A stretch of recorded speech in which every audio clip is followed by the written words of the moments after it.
বন্ধুরা, আমরা তো বিভিন্ন ফ্লেভারেরই কেক বানিয়ে থাকি এবং খেয়ে থাকি, কিন্তু মালবেরি কেক আমরা কয়জনই বানিয়ে থাকি। যাদের গাছ আছে শুধু তারাই কিন্তু আমরা এই মালবেরি কেকটা বানাতে পারবো।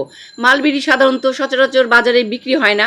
টক মিষ্টি স্বাদের এই মালবেরি কেকের মজার রেসিপি আপনাদের সামনে নিয়ে এসেছি। আসসালামু আলাইকুম।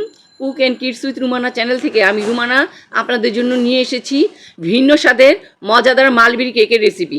এই কেকের মধ্যে আমি এমন একটা জিনিস দেব যা সচরাচর অন্য কেকগুলোতে দেওয়া হয় না। তো চলুন কেকের রেসিপিটি দেখে নেওয়া যাক। কেকের জন্য নিয়ে নিয়েছি রুম টেম্পারেচারে থাকা 2টো মুরগির ডিম, হাফ কাপ চিনি, হাফ কাপ সয়াবিন তেল, আর ছিপি দিয়ে হাফ ছিপির মতো দিয়ে দিচ্ছি ভ্যানিলা এসেন্স, যাতে ডিমের গন্ধটা না আসে।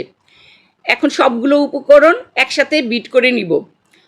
একটা ফোমি ভাব আসা পর্যন্ত বিট করে নিব এবং চিনির কচকচানি যাতে চলে যায় সেই পর্যন্ত আমি বিট করতে থাকবো। চিনির কচকচানিটা চলে গেলেই বুঝবো যে আমার এই উপকরণগুলো সম্পূর্ণ বিট করা হয়ে গেছে। দেখুন, কথা বলতে বলতে আমি কিন্তু সবগুলো উপকরণ বিট করে নিয়েছি। একটা 6 ইঞ্চির মোল্ড নিয়ে নিলাম, রাউন্ড শেপের মোল্ড নিয়ে নিয়েছি। এর মধ্যে সামান্য তেল আমি হাত দিয়েই মেখে দিচ্ছি চারোদিকে ঘুরিয়ে। একটা বাটার পেপার দিয়ে দিচ্ছি, সাইজ মতো বাটার পেপার কেটে এর মধ্যে দিয়ে দিলাম, আর তেলও এই বাটার পেপার উপরে একটু সামান্য দিয়ে দিচ্ছি।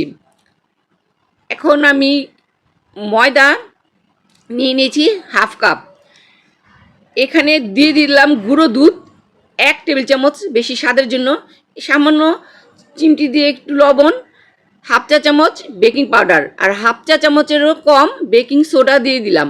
সবগুলো উপকরণ একটু চেলে নিব। চালা হয়ে গেলে সবগুলো উপকরণ আমি একসাথে মিশিয়ে নিব। মিশিয়ে একটা স্মুথ ব্যাটার তৈরি করে নিব। দেখুন, ঘুরিয়ে ঘুরিয়ে আমি সুন্দরভাবে স্মুথ একটা ব্যাটার তৈরি করে নিচ্ছি। আর পাশে যেগুলো ময়দা অবশিষ্ট ছিল সেগুলো আমি কেচে নিয়ে নিচ্ছি। কথা বলতে বলতে কিন্তু আমি এই ব্যাটারটাও তৈরি করে নিলাম। আর দিয়ে দিচ্ছি আমার ছাদ বাগানের মালবেরি। এই মালবেরিটা কিন্তু টক না, আমি কিন্তু একদম মিষ্টি, আমার এটা একদম পাকা যেহেতু। সবগুলো মিশিয়ে এখন এই ব্যাটারটা আমি মোল্ডে ঢেলে নিচ্ছি। একটু উপর থেকেই ঢালতে হবে যাতে বাবল তৈরি না হয়। ঢালা হয়ে গেলে একটা সাসলিকের কাঠি দিয়ে ঘুরিয়ে ঘুরিয়ে দিচ্ছি, বাবল থাকলেও সেটা চলে যাবে। আর উপরে আরও কিছু মালবেরি আমি ছিটিয়ে দিচ্ছি। আমার এই মালবেরিগুলো যেহেতু খুব পাকা সেজন্য কিন্তু আর টক ভাব নেই, মিষ্টি। এখন বেক করে নিব। আর এটা আগে থেকে হাঁড়িটা আমি আধা ঘন্টা আমি ভালোভাবে গরম করে নিয়েছি হাই হিটে। দিয়ে দিচ্ছি মোলটা বসিয়ে, আর নিচে কিছু কাগজ দিয়ে দিচ্ছি যাতে সুন্দর একটা কালার আসে।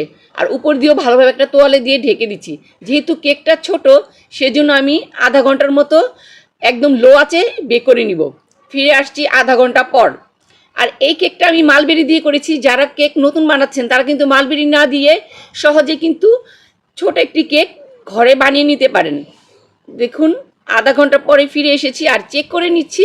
আমার কাঠিটা কিন্তু একদম ক্লিয়ার এসেছে, তার মানে কেক হয়ে গেছে। কেকটা এখন দেখুন তৈরি হয়ে গেছে। আর এর মধ্যে দিয়ে দিচ্ছি ওই যে বলেছিলাম স্পেশাল একটা জিনিস, এটা হচ্ছে ঘি। আমরা সাধারণত কেকে বাটার গ্লেজ করে থাকি, এই কেকটা আমি ঘি দিয়ে গ্লেজ করছি। আর ঘি দিয়ে গ্লেজ করার কারণে কেকটার স্বাদ একেবারেই চেঞ্জ হয়ে যাবে। ঢেকে দিচ্ছি একটা ছোট টাওয়েল দিয়ে, ঠান্ডা হওয়া পর্যন্ত অপেক্ষা করব। আধা ঘন্টা পরে কিন্তু আমার কেকটা ঠান্ডা হয়ে গেছে। যেহেতু কেকটা ছোট, খুব বেশি সময় লাগেনি ঠান্ডা হতে। একটা ছুরি দিয়ে সাইড দিয়ে আলগা করে নিচ্ছি যাতে কেকটা সুন্দরভাবে চলে আসে। আর কেক কিন্তু আপনার গরম গরম মোল্ড আউট করতে যাবেন না, তাহলে একটু ভেঙে যাওয়ার সম্ভাবনা থাকে। ঠান্ডা হলেই মোল্ড আউট করবেন।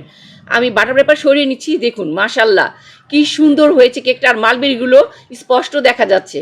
এখন কেকটা আপনাদের দেখিয়ে দিচ্ছি কেটে কেমন হয়েছে। কেকটা আমি কেটে নিচ্ছি। কেকটা কাটার সময় আপনারা নিশ্চয়ই বুঝতে পারছেন কতটা সফট হয়েছে কেকটা। আরও আপনাদের ভালোভাবে দেখিয়ে দিচ্ছি কাটার পরে। দেখুন কতটা নরম হয়েছে, আর খেতে অসাধারণ হয়েছিল। আপনারা কিন্তু সহজেই এভাবে ছোট একটা কেক 2টা ডিম দিয়ে মাত্র তৈরি করে নিতে পারেন ঘরে। যখন ইচ্ছে হবে তখনই কিন্তু এই কেকটা বানিয়ে নিতে পারেন, মজাদার স্বাদের এই কেক। তো বন্ধুরা, আজ আমার এই সহজ মালবেরি কেকের রেসিপিটি যদি আপনাদের ভালো লাগে তাহলে আমাদের চ্যানেলটিকে সাবস্ক্রাইব করে দিবেন, আর ভালো লাগলে লাইক কমেন্ট শেয়ার করে দিবেন। আপনাদের একটি লাইক আমাকে কিন্তু আরও এগিয়ে যেতে সাহায্য করবে সুন্দর সুন্দর রেসিপি বানাতে। আপনারা সবাই ভালো থাকুন, সুস্থ থাকুন, আর আমাদের নতুন সহজ রেসিপির অপেক্ষায় থাকুন। আজ এই পর্যন্তই, আল্লাহ হাফেজ। আমার বন্ধুদের জন্য রইল আমার তৈরি করা আরও দুটি মজার স্বাদের কেকের রেসিপি।